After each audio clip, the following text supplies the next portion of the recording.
What's good, everybody? My name is Brandon Hersey. Happy New Year's to you and yours. I am currently serving as the school board director for District 7, which is Southeast Seattle, and I'm joined by a good friend of mine. Hi, community. My name is KL Shannon, and we're here to talk to you about an issue that we're concerned about and hoping that you will come out to support.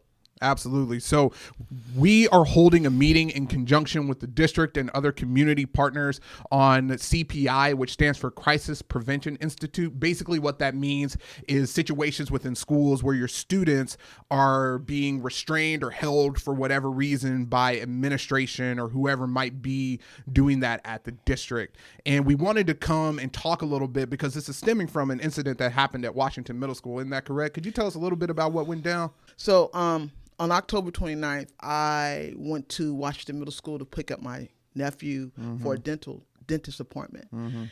And as I was being buzzed in, I noticed three individuals in the hallway.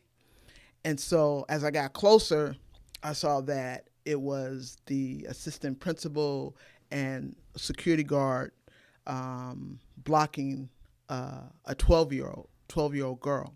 And so I was trying to figure out what was going on, and I went over and asked them what is going on. And at one point, they put the girl in, held the girl. And I was like, what is going on? And they wouldn't respond to me. So I took my phone out and started videotaping what they were doing. And I said, a female staffer needs to be here. And they looked at me. The security guard looked at me like I was crazy, like, what are you talking about? And I repeated it again. A female staffer needs to be here. And it was clear to me that whatever the situation, I didn't know the backstory. I just saw that this little girl, 12 years old, was in distress, and she was trying to get away from whatever was distressing her. And they were only escalating the situation by blocking her. She didn't have a weapon. She wasn't a threat as they tried to claim she was later. It took me finding a female staffer to come down there and ask her to intervene.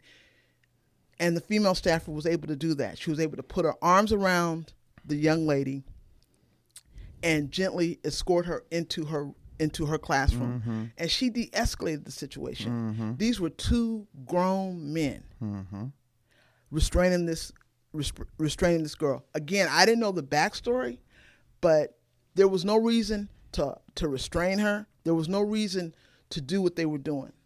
They were not de-escalating the situation. They were escalating the situation. Sure. And I found that very disturbing. Right. And thank you so much. I mean, KL is just one of many community members that shared, video and responses and things like that to this incident. And so one of the things that came from this as a response, this was suggested by a community member with the NAACP, is that we have a meeting.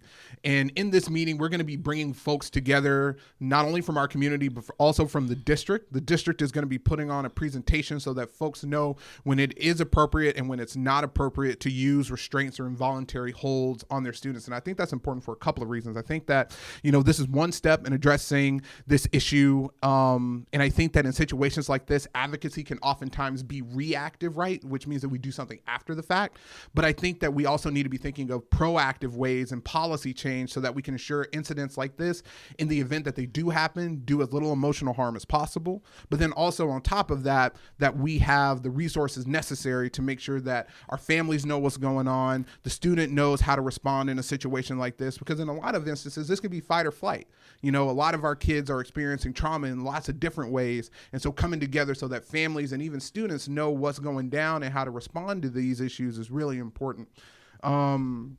I think that it's especially important for our community because, these experiences disproportionately affect Black and brown kids. You're a big community advocate at Washington Middle School. Can you speak a little bit to that or the experiences that you've had throughout? Yes. And that's why this issue was so important to me when I saw what was going on. The fact that I think it's very important that parents, if you're able to at least go to the school and, just walk in there, check out what's going on. If I hadn't come through that day, I would not have been there to witness what I saw. Exactly. And it is very discerning because she was a little black girl.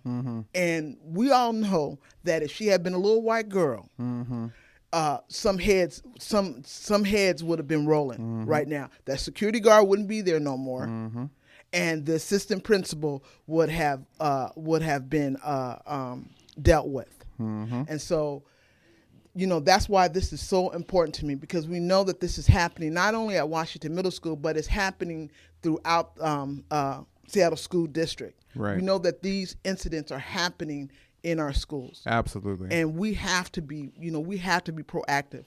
That's why I was like, I was not going to let this go. Right. I was not going to let this go, because I was like, this little girl will live with this for the rest of her life. I'm sure she has PTSD. Absolutely. And so thank you for not letting it go. So as a result of this, we're having a meeting at New Holly Community Center on January 13th from 6 to 8 p.m.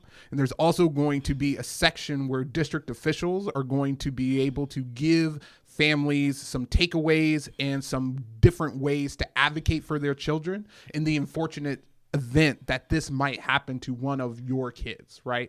And I think that this is also going to be incredibly important for older students to attend as well, because oftentimes, like you said, if you weren't there, nobody would have seen the situation. And I guarantee you that oftentimes parents probably aren't going to be there either.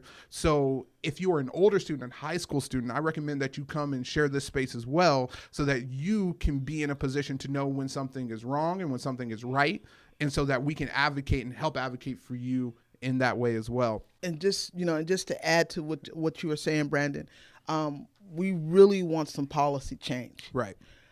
Anytime that administration or security is dealing with a young lady, there should be a female staffer involved. I totally agree. So, we need to demand that policy change. Absolutely. That needs to happen. Absolutely.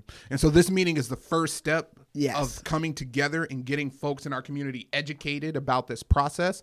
And we will use this as a first step in many to figure out how do we get policies changed to make sure that our students are safe at school. As a school board director and a second grade teacher, that is a top priority for me. I know it's a top priority for KL, and I know it's a top priority for our community, so we need to get this done. We hope to see you at New Holly on January 13th from 6 to 8 p.m. We appreciate you. Have a happy new year. God bless. God bless. Thank you.